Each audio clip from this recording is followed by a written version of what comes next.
Every day, every single day, things are happening in the world of deals and deal makers. And there's never enough time to keep up with every company, transaction, announcement, or whatever. It's just exhausting. And we have a new product to help fix that.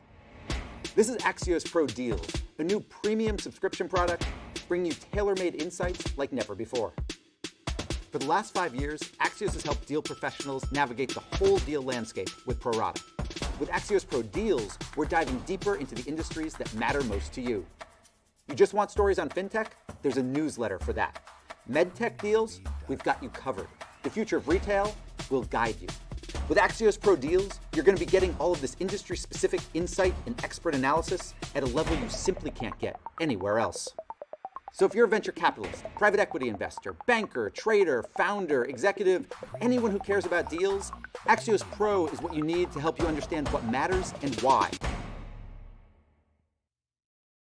Start your free trial today at AxiosPro.com.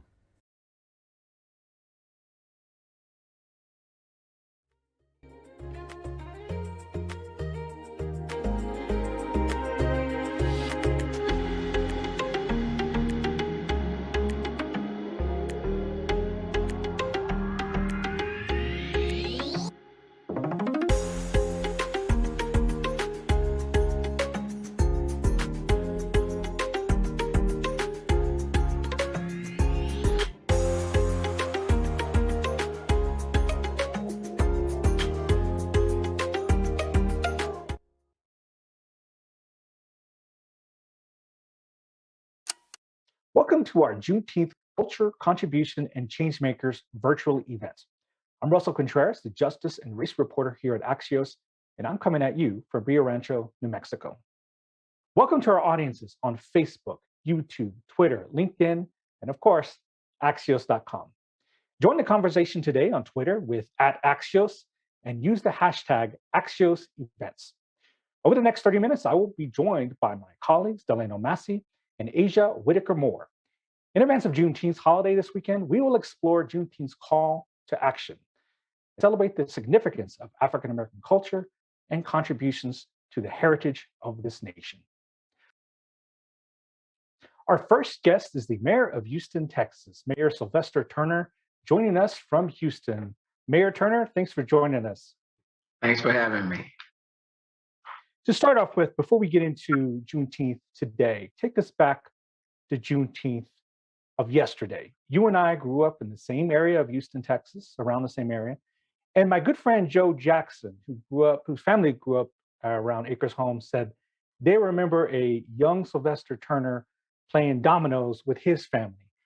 I mention this because Acres Homes was one of the areas, the first area where people celebrated Juneteenth.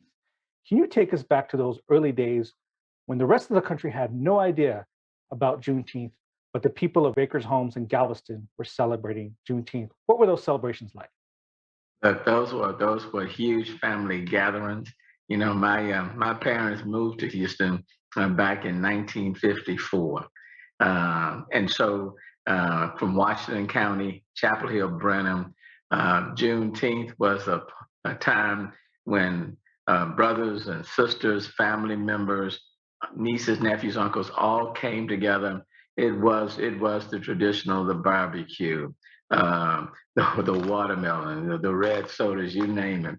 And it wasn't just about coming together and eating and drinking, but it was about remembering that in Texas, it was on Juneteenth, 1865, that slaves got the word that Abraham Lincoln had signed the Emancipation Proclamation. In fact, it was on Juneteenth, 2 years after President Lincoln signed it, that General Granger came to Galveston, and on the third floor of that veranda, he read Article 3.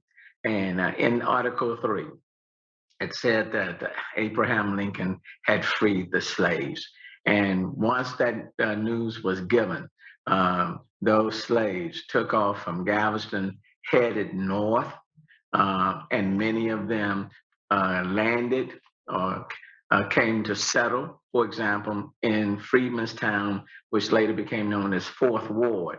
And then some of them migrated to Third Ward, Some of them went to Fifth Ward, which is we refer to it as the Nickel. Some of them went a bit further north to places like Acres Home. And that's where I was born and reared and still live. What did the elders tell you about enslavement? This can be a difficult topic even today, but how did they explain to you what your descendants or your ancestors went through? Well, the explanation that they provided to their children is that on Juneteenth is when we got word of our freedom. We celebrate, and historically we celebrate it to this day. We all celebrate Independence Day, the 4th of July, the independence of our great country. But for slaves and the descendants of slaves, it was on Juneteenth of 1865 when people in Texas, down south, got the word that Abraham Lincoln had freed slaves, and now they had the freedom to live, to leave their plantations or where they were and go about their business. Now, what they said is that once they got the word, the difficult choice was then what? What do we do? Because when you've been a slave on a plantation for most, if not all, of your life, okay, taking orders from the slave master, and once you've been set free, the question is, okay, you set me free, but where am I going? And what are my resources? What do I have to work with? But even not knowing the answers to those questions, it was the opportunity for slaves who were now set free to leave from where they were. Now that, in Texas and other states, there's this discussion about how we should discuss slavery in schools around the guise of critical race theory.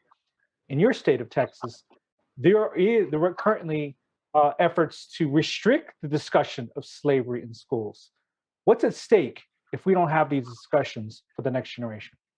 Well, people not knowing their history. And I'm not just talking about African Americans. I'm talking about people who are not African American, white, Hispanic, you name it. The history of African Americans is everybody. It's the state's history. It's the country's history. And you can't rewrite history, or at least we should not allow people to rewrite it or to whitewash it. It is what it is, the good, the bad, the ugly. So it's important for everybody to know the history of those people who live in our respective state and who live in our country. Now that Juneteenth has expanded to a national holiday, there is a concern by some folks that the meaning may be watered down, as you mentioned.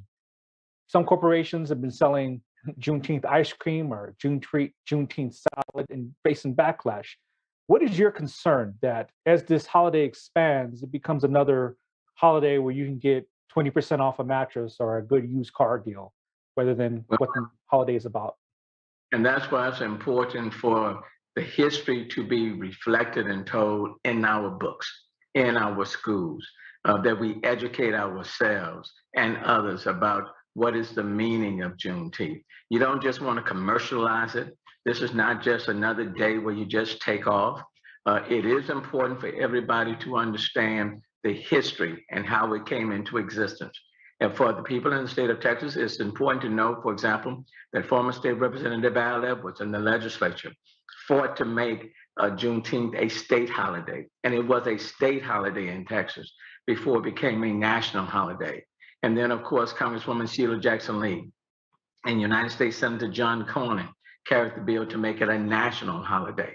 But it is a day, it is a day of freedom, of liberation, for people who were once slaves and who were set free, and in setting African Americans free. Quite frankly, the whole country set itself free, because you can't enslave one without enslaving your others as well. And it's important for everybody to understand the history. Then you can celebrate and pay proper respect to that particular day. Now, in your term in office, you have made central that you wanted to assist the populations who have been ignored by previous administrations, those facing economic inequality, including the descendants of Juneteenth. What are you doing right now to address some of those inequalities around housing, policing, and economic development? You know, we started this conversation talking about the fact that I was born and reared in Acres Home, the north side, the Fofo. I grew up and lived in a community that's been underserved and under-resourced for decades, even in our great city. But that's the same thing that has taken place in many other communities and neighborhoods throughout this city. When I became mayor, I said I didn't want to be the mayor of two cities in one, of have and have-nots. So we have identified 10 communities, distinct communities in the city of Houston that have been historically underserved. And many of these communities are where slaves set free end up migrating to and living. And we want to make sure that we bring up these communities. I call it the Complete Community Initiative, quality neighborhood schools, parks and green space, economic and business job opportunities, eliminating food deserts, because in many of these communities, they don't even have quality grocery stores. Those are the things that we want to address, such that when you're looking at these communities, regardless of where they are a community of promise and opportunity, and not communities where there's disinvestment and communities that have been ignored. And now it's a huge goal, objective. We won't achieve it just during my administration, but it's an acknowledgement and being very intentional about flowing investments, meaningful, impactful investments into these communities, into these neighborhoods. In our final 60 seconds, you've also made it a point that Houston has to confront its past in order to address its future. We're talking about the murder of Joe Campos Torres by Houston police years ago. Why is that important that you address this past in your administration? Again, you have to know your history. And if you don't, then you will allow others to repeat the mistakes, the sins of the past. If you don't know your history, it's important, for example, for people to know what happened to Joe Campos Torres back in 1977, abused, killed by police officers. They need to know what took place in order to have meaningful reforms and to do better as you move forward. They need to know that African Americans, for example, were enslaved, and then what it took to bring about their freedom. Otherwise, you'll walk around as if nothing has ever happened. So in order to build a great future where we are reflective of the diversity and we're working to be inclusive, it is important to know how you got to this point, the challenges, the struggles, the triumphs, the victories, the tears, the hurts, the pains. And if you don't, then you run the risk of repeating the past in the very worst way. Mayor Turner, from one 4-4 guy to the next, thank you so much for joining us for this celebration. Thank you. Happy Juneteenth. And next, we have a View from the Top segment with Mia Boykins. Thanks, Russell. And thank you to our sponsor, Bank of America, for making this conversation possible. Now, joining us from Plano, Texas, is the Senior Vice President of Global Supplier Diversity and Responsible Sourcing Executive for Bank of America, Shay Jenkins. Welcome, Shay. Hi, Mia. Thank you. It's great to talk to you today, especially in celebration of Juneteenth. Definitely. Shay, congratulations. You've recently celebrated 25 years with Bank of America, which is taking you all over the United States. Can you talk a little bit about yourself and the work you lead at Bank of America? Absolutely. So, I've been with Bank of America for 25 years in many different capacities across our lines of businesses, including finance, supply chain, corporate real estate. But over this time, I've also been able to engage in my passion in DEI. So I am a member of the bank's Black Executive Leadership Council, as well as our Enterprise Disability Advisory Council. But over the last 3.5 years, I've had the pleasure and the privilege of leading the firm's supplier diversity and responsible sourcing organizations. And so these are two programs with very clear and simple objectives that have meaningful impact inside and outside of our company. I mean, when you think about supplier diversity, our goal is to have the most diverse supply chain possible. And when you think about responsible sourcing, it's really the intersection of ESG and supply chain. So my team ensures that our entire supplier base is aligned to the company's ESG strategy and values. Wow, what an interesting journey you've had.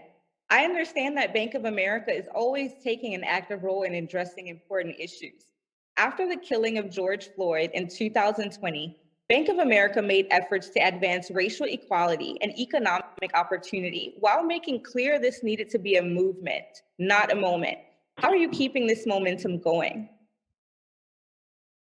A great question. And you're right, there's so much work happening within the company, but I want to take a minute and talk about the fact that for years, so much work has happened within the company. And part of that work is what I oversee today, and it's ingrained in our DNA.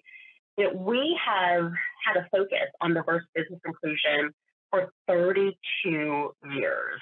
And we spend close to $2 billion with diverse businesses within our supply chain. And we were the 19th company and the first financial institution inducted to the $1 Billion Roundtable. And the $1 Billion Roundtable is an organization that is made up of companies that spend over $1 billion with diverse businesses every single year. So that's just one example of what we've been doing for years in this space. But going back to the killing of Mr. Floyd, I remember that time, and we all individually digested it and experienced it differently. But we knew as a company, we had to really turn the collective pain that we were feeling and our devastation and our horror, quite frankly, and put it into action. And so not long after Mr. Floyd's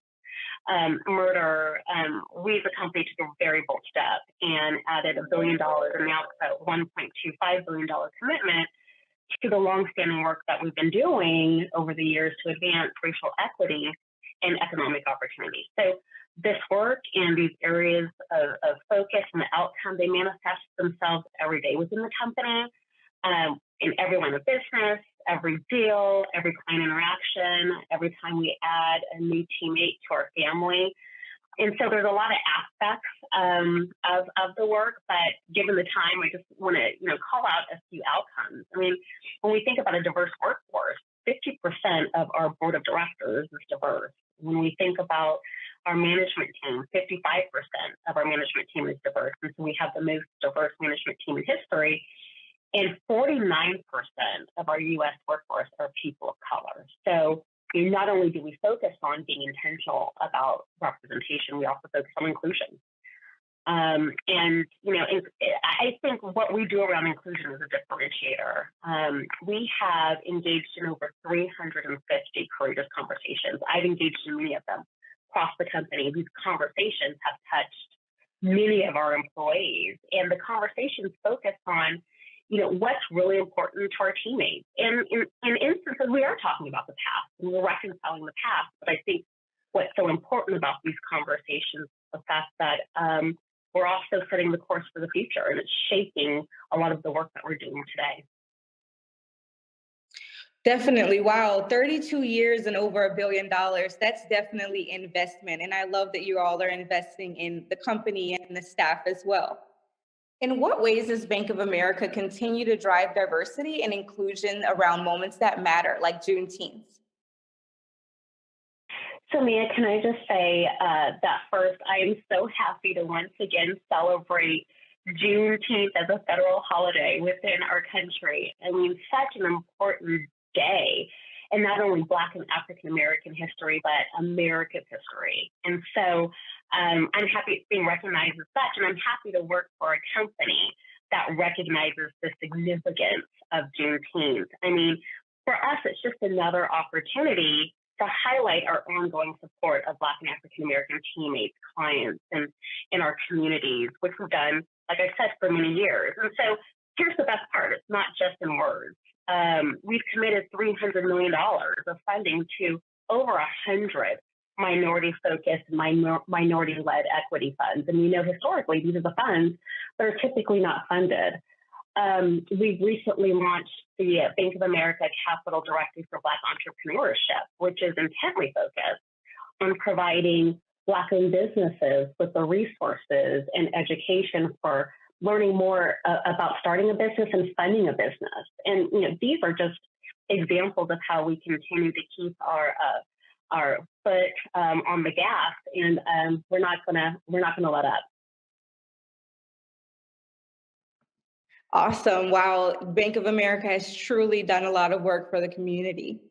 Finally, can you describe how you partner with local diverse business advocates? Yeah, absolutely. And this goes back to our commitment in supplier diversity.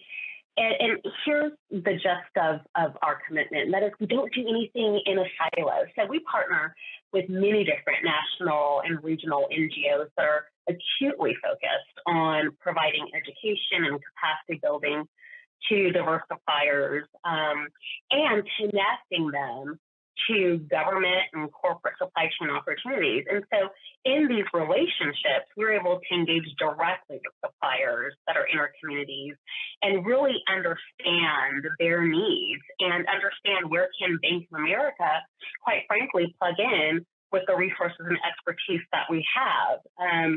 We've had a scholarship fund. And we have awarded scholarships of $1 million, up to $1 million over 4 consecutive years that provide executive level capacity building to small diverse business CEOs. And this capacity building is Ivy League. They're programs at Harvard and Brown University and Stanford. And so really meaningful education for smaller diverse companies. And in addition to that, we work internally with our banking experts to provide face-to-face, real-time access to capital seminars and other types of financial literacy seminars to diverse businesses in the community. So we need the local connection, and it benefits not only the minority businesses that we touch, but it benefits us too. It's been so great learning about everything that Bank of America has done and it's continuing to do. Thank you so much for joining Axios, Shay. Thank you. It was a pleasure. Thanks for having me. Next, over to Delano Massey. I'm Delano Massey, Managing Editor for Axios Local. Our next guest is Professor and Chair of the Department of African American Studies at Princeton University, Dr. Eddie Glaude Jr., joining us from Princeton, New Jersey. It's a pleasure to be with you, Doc. The pleasure is truly all mine. Thank you.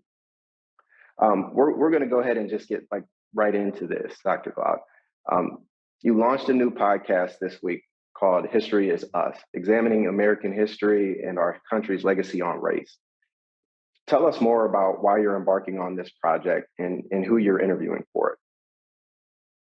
First of all, it's such a delight to be with you. Let me just say this. It was my attempt to kind of lay bare the historical resonances in our current crisis. There was this ironic moment, at least it was ironic for me, when Senator Ted Cruz invoked the presidential election of 1876 and the commission that followed from that, the controversy around that election, as a framework to address the controversies around the 2020 election. And, the Hayes-Tilden Compromise of 1877, which followed, was one of the most corrupt graft moments in American democracy. And it ushered in some ways, a period of dark ages with regards to race relations in the country. And so its invocation on the heels of the insurrection of January 6th led me to believe that history had us by the throat, that we needed to kind of lay bare the ways in which there are this continuous, this continuity of contradiction that have in some ways shadowed the Republic. And so what I decided to do was to interview historians and thought leaders from around the country, from Secretary of the Smithsonian Lonnie Bunch to historians Carol Anderson, and David Blight, and Martha Jones, Kian Yamada Taylor, and my colleague Imani Perry, as well as Senator Cory Booker and Latasha Brown, all trying to make sense of this journey from the collapse of radical Reconstruction all the way up to January 6th into today. So it's a 6-part series that I'm really proud of. Okay, so the first 2 episodes, they tackle Reconstruction and Jim Crow. And at a time when people oppose teaching race in schools, who do you think really needs to be listening to this podcast? Like, who's going to be the beneficiary of having actually taken this, taken this to heart and actually given the time to listen to all 6 of these episodes? Well, ideally, it will be the country, but I take there will be a constituency out there that will need the actual historical material readily accessible to them as they wage the battles at their school boards. There will be those who are in between, not knowing what critical race theory actually is, not knowing what the complaints are with regards to teaching the actual history of the United States. And so this podcast gives them a kind of point of entry to the material. And then those who are actually making the argument against critical race theory, those who are in some ways misinformed. So the ideal audience are those Americans who are open to telling a fuller story of the country in this time of storm and stress. Now, I'm not naive to believe that all Americans will listen to it, but this is my contribution in some ways, Brother Massey, to trying to help the country reimagine itself in a moment where it seems that there are forces, I think, committed to this idea that America must remain a white nation in the vein of old Europe. So yes, and one of the things that in episode 2, toward the end of the episode, you say that history haunts.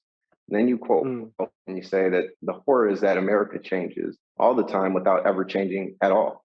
My 80-year-old father grew up in the Jim Crow South, and he often says that the dream that they attained in moving to the North, like they were chasing a better opportunity. And oftentimes, maybe more now as he's an older man, he says that he's not quite sure that was, the best move. And maybe things wouldn't have changed either way. But, he's often thinking about this. But what I would say is that, like, for me and my siblings, I think that we have done well. And I think that he did well, but he was of that generation that could work hard and they could earn a very good living for themselves. So he did better than his father, who was maybe making 10 cents an hour sweeping a factory floor. But, how do we fix this? And like, what do I tell my children? Like, what needs to happen in order for things to truly progress in a more equitable way? It's such a powerful question. I think there's a through line.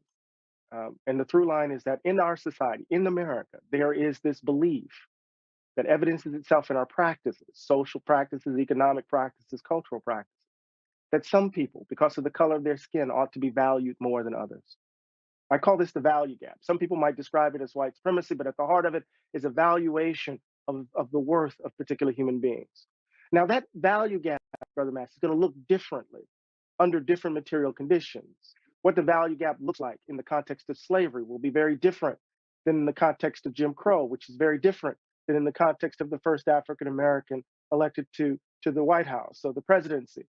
But there is still, this is the through line, there is still in this society a valuation of particular bodies and a general disregard of others. And until we uproot that, until we get rid of this distinction, this insidious distinction based on race, that some people ought to be valued more than others, we will find ourselves on this racial hamster wheel over and over again. It will be different because Jim Crow is not slavery.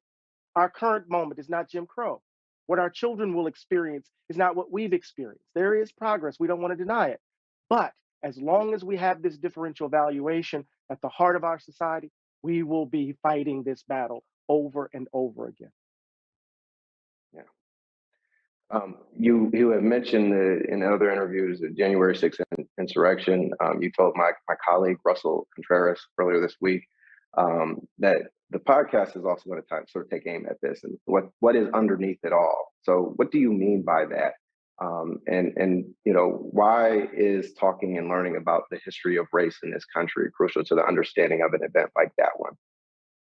Right. So I actually think of it as a supplement to the Jan 6 hearings in some ways, right? Because, they stormed the Capitol in the name of obviously a lie, the grift and deception of Donald Trump. but they were yelling, "Stop the steal." What is at the heart of the lie? The idea that Democrats stole the election in places like Atlanta, in Detroit, in Philadelphia, in Milwaukee, urban centers, Black voters, right? When we think about the relationship between we're taking our country back, or the invocation of the Hayes-Tilden Compromise, all of this has something to do with this panic and terror at the heart of the country. Remember, there was a social science study of the majority of the folks who participated in the insurrection. They came from counties that Biden won, but counties that were shifting demographically. So the idea of the great replacement is in some ways informing and shaping some of this action. And so part of what I wanted to do was to tell the story of the country, not as this linear progression towards a more perfect union, but oftentimes that wherever there are moments of potential progress, there've always been moments of betrayal and backlash. And we have to understand this if we're going to really get at the heart of what was behind the insurrection. Okay. So, this country is still very much reeling from the shootings in Buffalo and Uvalde, Texas. The victims of those massacres were predominantly Black and brown. Do you think that teaching history and providing Americans with a full picture of our history can help combat some of the racist views and the conspiracy theories that led to the violence in Buffalo? It's certainly one part of it. It's not going to be a panacea. The point is that Baldwin has this powerful line: "It's the innocence that constitutes the crime." There's a kind of willful ignorance that defines our fantasy, that defines kind of American exceptionalism. This idea that we are on the road to a more perfect union, it serves as a kind of ritual of absolution. We're always on the road, so we can forgive our sins. We can take moral holidays. Telling the truth about who we are and what we've done sets the stage for us to grow up and be otherwise. It doesn't resolve the problems. It will not settle the contradictions, but it will damn sure put us on the road to becoming better people, becoming a more just society, I believe. Okay. But we're looking at Juneteenth now. It's a federal holiday. I just want to know, what does Juneteenth mean to you, and how are you celebrating it, or how are you recognizing it this year, and also what could or what should people do if they're an ally and they want to show support but they don't want to cause any kind of harm or offense? Well, the latter question is easy. Get clear on your conception of justice, not justice with an exception, but understand what justice means for you, not just for you, but for the society in general. If we're clear about our idea of justice, then we want it to apply equally to everyone. That's how we become not just simply allies, but warriors for a more just society. Juneteenth teaches us that freedom is not an end, it's a practice. And we need to practice it every single day. So I'm going to give me some barbecue on the one hand, eat me some red velvet cake on the other, but I'm also going to try to tell a thicker story about the country and our journey to now, brother. That's what I'm going to do on Juneteenth. I just want to thank you, Dr. Glaude, for joining Axios. It's my pleasure. And you guys continue to do the extraordinary work that you're doing. And thank you for sharing this time with me, talking about the country, the state of the country, and of course, the amazing day of Juneteenth. Appreciate you. And next, over to my colleague, Asia Whitaker-Moore. I'm Asia Whitaker-Moore, Executive Editor of Axios. And our next guest is the CEO of BET, Scott Mills, joining us from Los Angeles, California. Hi, Scott. How are you? Nice to see you. Thanks for joining us today. So many individuals and companies are figuring out how to honor Juneteenth and doing that alongside Father's Day this year. So can you tell us a little bit about BET and what special programming you have in store for the holiday? Absolutely. So we're creating a Juneteenth special, The Power of Juneteenth, that is designed to really bring our community a perspective around multiple elements of Juneteenth. And so it's hosted by one of our wonderful colleagues at CBS News. And the four elements are, first and foremost, a discussion with Henry Skip Gates, the Harvard professor, who will talk about the history and the historic significance of Juneteenth. Skip's a wonderful, wonderful friend of the community and is an extraordinary scholar. So we really look forward to bringing that to our audience. The next piece is celebrating the godmother of Juneteenth, Opal, who a 94-year-old activist who's fought for ages to see Juneteenth turned into a national holiday. And so really taking a moment to acknowledge the extraordinary accomplishments there, and understanding that well before Juneteenth became a national holiday, that our community and members of our community would celebrate it via food and cookouts and barbecues, to take a moment to actually look at the exploration of food through the lens of Juneteenth. And then finally, to look at music, so freedom music, music that kind of acknowledges the journey that we've gone through as Black Americans in this country. So those 4 specific segments are a way to bring the community together around Juneteenth at BET. That sounds informative, especially for a lot of people who might be celebrating this for the first time this year. Right. You've also recently launched a campaign called Where Black Fathers Are Celebrated, to help Yes. honor inspiring fathers and father figures across the country. So can you tell us a little bit about that initiative, the contest, and how people can get involved? Absolutely. Recognizing that Juneteenth and Father's Day were on exactly the same day, we realized that it created a wonderful opportunity for us to take a moment to really celebrate the fathers in our community and the father figures in our community who are such important figures and play such an important role. And so using our platforms, we created the program Where Black Fathers Are Celebrated. And we specifically created an opportunity for people to submit videos of extraordinary fathers, inspiring fathers, and inspiring father figures that they would recommend be recognized and celebrated. And we had a committee at BET that reviewed all of the video submissions. And the number one submission, the most inspiring submission that we receive, will receive a $10,000 award. And then the next 156 submissions, because this is the 157th anniversary of Juneteenth, will receive wonderful Father's Day gift boxes from BET. Great. And maybe, I know that you're a father yourself. Maybe you can talk a little bit about why this elevating fathers and spotlighting father figures in this way is important on Juneteenth and on Father's Day.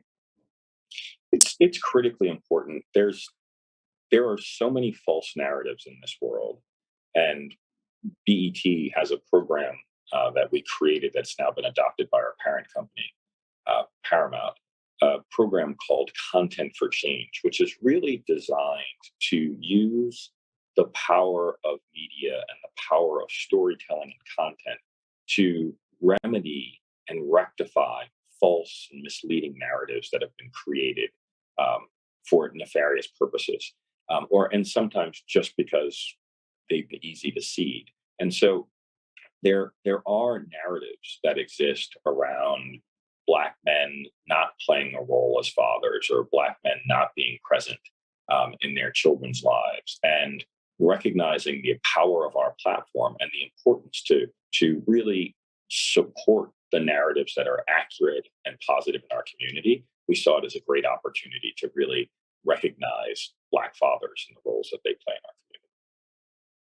So you talked about the Content for Change initiative. I believe BET, with a group of partners, dedicated $25 million to promote content and help drive change that would, put a spotlight on systemic racism, inequality in America. How are you measuring the success of that campaign, and what are some of the examples that have come out of that over the past 2 years that it's been in action? The campaign is truly a long-term initiative, because the focal point of the campaign is to specifically use research to try to identify narrative devices and techniques that can be used to combat racist and prejudicial beliefs and narratives. And the trick is, there's actually not a body of scholarship or data or research that's sitting on the shelf that you can just go and take, and that says the way to kind of break a racist misperception or disrupt a racist belief is to do these 3 things. Like, there is no actually kind of proven techniques around how specifically to do this. So our starting point was to engage with scholars, academicians who actually specialize in understanding sociology and behavioral psychology to determine and identify specific narrative devices and techniques that can be used to combat racist beliefs. And so we partnered with an extraordinary team of scholars at Stanford University, and we're funding their research in concert with other partners that we brought to the table, where they are literally exploring specific narrative devices and techniques and the impact of those on pre-existing prejudicial beliefs. So that's the first thing. So that takes a little bit of time because they're genuine scholars and they're working at a scale. They're using natural language processing to analyze thousands of scripts and different depictions. So that's one thing. While that work is underway, we recognize that there is absolutely content that will positively contribute to perceptions and that will counter racist narratives and beliefs. And so in the interim, we're creating that content like, for example, the work that we're doing around Juneteenth, content like, for example, the elements that we have in the upcoming BET Awards, which is a week from this Sunday, where we'll be announcing a major campaign that is anchored in an issue that is a national issue for all communities, but in the Black community, it's an issue that is impacting us a bit more than others. And as a community, we've been slower to embrace the path to addressing that issue. So we're going to use our single biggest show, Culture's Biggest Night, to use this platform that reaches millions of people to communicate this important message about our community kind of taking on this issue and the resources that BET in partnerships with others is going to bring to bear to help with this issue. And I think you touched on, the fact that media is a powerful messenger and really has a huge impact on people's biases, their perceptions.